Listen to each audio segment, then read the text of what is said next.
Hey everybody, it is good to be back. I know it's been a long time since I've made one of these videos, but there has been a lot going on in my life. I'm excited to share that with you, and I am also excited to share some of the lessons that I've learned. So there's this video, and there's quite a few more that I've some ideas I've had over the past few months that I'm really excited to get out and share with you all. So with that, some life updates for me. So about 8 months ago when I made that last video, I was in the throes of really training for a big bucket list item of mine that I was able to do, which was great, took up a lot of time.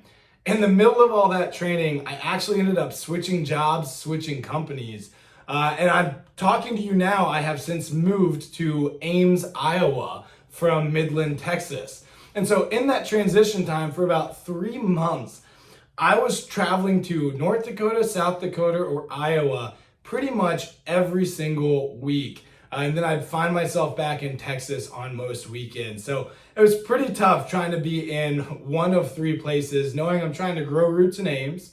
I'm also trying to stay connected in Midland and also trying to do my job in South Dakota. But I finally got moved up to Ames, getting a little more settled, getting a little more time back to do some of these things. So really excited for that. So a couple questions about Ames, Iowa that I know you guys are just dying to ask, at least ask me. Yes, I do plan to root for the Iowa State Cyclones. I am still a Hoosier fan at heart and will root for them, but I love school spirit. With the campus being here in town, I'm very excited to get involved with cheering for that team.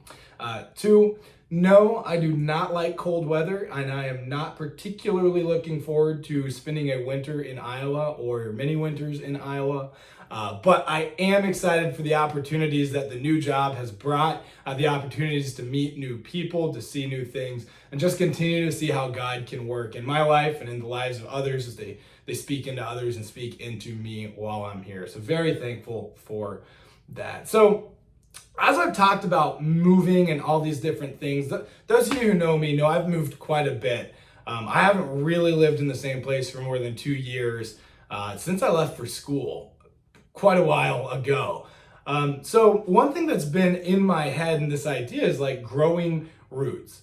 Right now, it's a little easier for me to move around and see new things. But as I get older, you start to think, where would I want to settle down? Where would I want to kind of grow these roots? And honestly, I don't know the answer to that yet. And I probably won't until it just happens or it doesn't. But this idea of growing roots has just been in my head. And I had always thought that wherever I'm at, my goal is to grow roots there, knowing that because of the jobs I had, they would likely get ripped out. I'm going to grow roots. I'm going to get connected with the community and then let those get ripped out. Yes, it makes the move harder, but it is so much more valuable to have that community, to have that connection for the time that you're there than to view it as a little stepping stone. And so at church on Sunday, when they started talking about roots, it was something that I had thought about quite a bit, something that I wasn't unfamiliar with. So we'll start, and I want to just talk about what does a root do? And I say growing roots in a community, when we talk about roots of plants, what are we talking about? And the roots, they do 2 things for a plant, and they can do 2 things for a person. 1, they provide nutrients, they provide sustenance, they provide what keeps the plant alive and what allows the plant to bear fruit. And 2, it gives the plant, this often tall but kind of skinny plant, some strength to withstand the storms that come in life. So it gives it a foundation and a base, and it provides nutrients. So when we talk about where are you growing roots, this isn't a minor thing. This is a pretty big thing. What can help you stand as a person and what can help provide sustenance in your life, provide growth, and allow you to produce fruit. And so all this time for these past few years, I have been thinking about growing roots in these communities, being able to bear fruit, because of the roots I'm growing at these different places. And on Sunday, the pastor talked about growing roots in Christ. Now I say the pastor talked about that, but this is a theme, a motif that is shared all over the Bible. And so I do want to share 2 Bible verses with you. 2 different passages. We'll start in Colossians here, and I'll touch on the other one in a little bit. So Colossians 2, 6 through 7 says, "So then, Just as you received Christ as Lord, continue to live your lives in him, rooted and built up in him, strengthened in the faith as you were taught, and overflowing with thankfulness. So Colossians 2:6 tells us something really special about these roots, because I've always viewed it as places that I've gone, the communities that I'm in. But Colossians 2:6-7 is saying, your roots should be in Christ. And I will say, as I've moved to these different communities, as I have got to meet different people, the one thing that has held constant in all of that is God.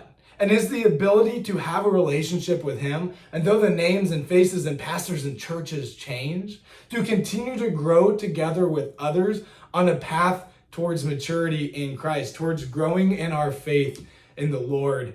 And that has been something that has been the biggest blessing in my life over these past few years, having that connection wherever I'm at. And I am so thankful for that. But this idea of growing roots in Christ was something that was so freeing for me when I'm not having to worry about where are my roots at with people, but where are my roots at with God. So I want to ask you the question, where are your roots? I think it's fine to have roots with your community, with your people, with your home. But you have to ask, if all of those things were taken away, would I still be able to get sustenance? Would I still be able to stand strong? Because your roots, your main root system needs to be in God. So I'm going to leave you with this one last verse from Jeremiah 17. It's going to be 7 and 8 about roots. I think it's fantastic. And it says, blessed is the man who trusts in the Lord, whose trust is the Lord. He is like a tree planted by water that sends out its roots by the stream and does not fear when heat comes, for its leaves remain green, and it is not anxious in the year of drought, for it does not cease to bear fruit. Where are your roots? Where are they growing towards? Are they growing towards things, or are they growing towards Christ, the provider of life, the one that allows us to bear fruit? It's good to be back. I'm excited to make some more videos. Thank you all for watching.